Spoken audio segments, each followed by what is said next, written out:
Mga boss, so today meron tayong overtime installation ng 70Mi dashcam, top of the line mga bossing, 4K Ultra HD. Tapos mga bossing is connected siya sa cellphone. Pwede nyo pong i-view dito yung mga videos. So ayan po tayo ngayon. Habang gumagalaw tayo, gumagalaw din yung sa camera. Install dito sa Ford Ranger Raptor 2024 model. So mga bossing, pasok tayo sa loob.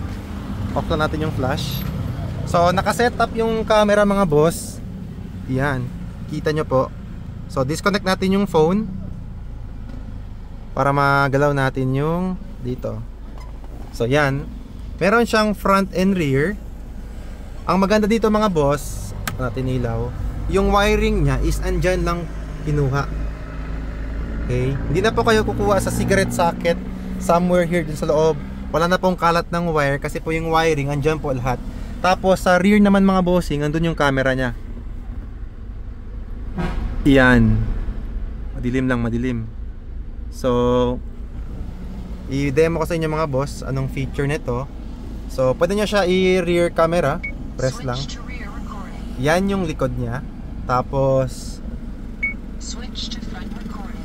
ito yung mga settings. Pakita ko sa inyo mga boss. Meron siyang parking surveillance, time-lapse recording. Yan. Tapos resolution mga boss, sagad 4K quality yan. Tapos yan 60Hz, walang lag-lag. Tapos system settings, yan meron siyang wifi mga boss para pag connect dito sa phone pwede. So audio recording meron din mga boss. Tapos speaker sobrang lakas, lagyan natin moderate.